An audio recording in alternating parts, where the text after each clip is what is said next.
За тунуудахгүй манай улс Эрдэнэс 5 компани за хувьцаагаа олон улсын хөрөнгийн биржүүдээр арилжаалж эхэлнэ. За энэний бэлтгэл ажлыг хангахаар Goldman Sachs банк сонгогдчихсон. 3 дэлхийн 3 банктай хамтарч сонгогдчихсон байгаа. За гэхдээ энэ банк бол гол үүрэг оройлыг үүрч явах ёстой юм банк байгаамаа. Тэгэхээр энэ Goldman Sachs гихч банк нь за дэлхийн нийтэд хэрэг үнэлэгддэг юм бэ? Хийжсэн IPO-нууд нь хэр амжилттай байж исэн гэдгийг бид за дэлхийн томоохон мэдээллийн агентлагуудын вебсайтуудаар орж сонирхсан байгаа. За ингээд бол эдгээр вебсайтуудад мэдээлснээр Goldman Sachs гэгч нь өөрөө за гэмт хэргийн вант улс юм а гэсэн ийм агуулга бүхий нийтлэлүүд хамгийн их энэ вебсайтууд дээр тавигдсан байгаа. Ингээд дэлгэрэнгүй үзэгчтэй хүргэе. Bloomberg-ийн сайтад бичснээр Goldman Sachs нь Америк нэгдсэн улсын альжуугийн засаг захиргаа хууль шүүхийн системийг хэл хахуулаар өөрийн талдаа уруулж чаддаг. Энэ банкнд засгийн газрын хяналт огт хэрэггүй. Учир нь авилгыг арилгах эсэх нь түүний өөрийнх нь мэдэх асуудал гэжээ. Goldman Bush-ийн засаг захиргааны үед дэлхий биш сансрын хэмжээний санхүүгийн алдаа гаргаж байсан.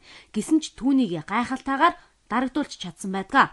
Тэгвэл энэ банк Обамагийн засаг захиргаанд ч хэдийн нөлөөгөө тогтоочихсон гэж байгаа юм. Үүнийг нь 2011 оны 2 сард Вашингтон экзамээр сонин дэлгэн тавьжээ. Тодорхойлбол 2008 онд Обама сонгуулийн санхүүжилтийнхээ дийлэнхийг Goldman Sachs-аас авсан. За түүгээрч орохгүй Goldman-ыг гүйцэтгэх захирал Lloyd Blankfein гэгч нь цагаан ордонд 10 удаа зочилж Обаматай уулзсныг дэлгэсэн байна. Цаашлаад 2008 оноос хойш Goldman-ы зөвлөхүүд Америк нэгдсэн улсын засгийн газрын томоохон албан тушаалд орж гарч байсныг ихээхэн шүүмжилж байж.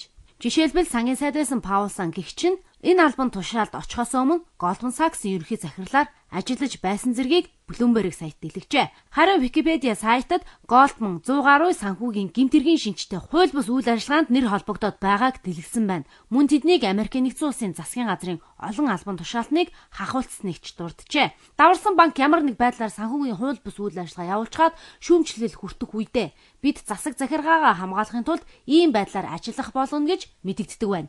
Энэ бүгдээс харахад Goldman Sachs гэгч энэ эзэнт гүрэн Америк нэгдсэн улсын засгийн газарт хэрхэн нөлөөгөө тогтоож чаддаг болох нь илт. Тэгвэл Daily Kos сайт Goldman-ы eToy компанийн хувьцааны арилжааг хэрхэн балсныг нийтэлжээ. За энэ дэгүүлснээр 1999 онд eToys компанийн хувьцааг хөрөнгийн зах зээл дээр арилжаалахдаа анхны өдөр $20 зарж арилжчихад маргааш нь огцон өсгөж $75 болгон өсгөжээ. За энэ нь сүрлийг авчирсан байна. Нэг үгээр хувьцааны үнэлгээг эдийн засгийн тооцоололтгүйгээр өсгөж цэвэр алдаа гаргасан гэсэн үг юм а. Ингээд eToys компанийн арилжаа амжилтгүй болж тунгадалгүй 2 жилийн дараа буюу 2001 оны 3 сарын 7-нд компани дампуурсан байдаг. Дампуурсан компанийн удирдлагууд 2002 оны 5 сард Goldman Sachs-ыг шүүхэд өгч мэдэгдэл гаргасан.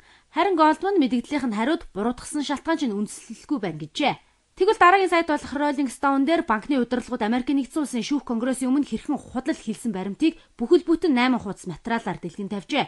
Эндээс ганцхан өгүүлбэрийг орчуулж хэлбэл банкны гүйцэтгэх захирал Lloyd Blankfein нь конгрессийн өмнө гараа өргөж байгаад худал мэдүүлсэн нь мөрдөн шалгалтаар нотлогдсон гэж байгаа юм. Банкны удирдлагууд бүгд худлаа хийснийг конгрессээс байгуулагдсан дэд хороо 650 хуудас тайлан гаргаж баталгаажуулсныг ч дурдсан байгаамаа. За нэг иймэрхүү банк манай улсын Эрдэнэс 5 компанийн хувьцааг олон улсын хөрөнгийн бирждээр арилжах гол үүргийг хүлээгээд байгаамаа. Шууд дэлгэр цэцэг гантуулнаар мэдээллээ.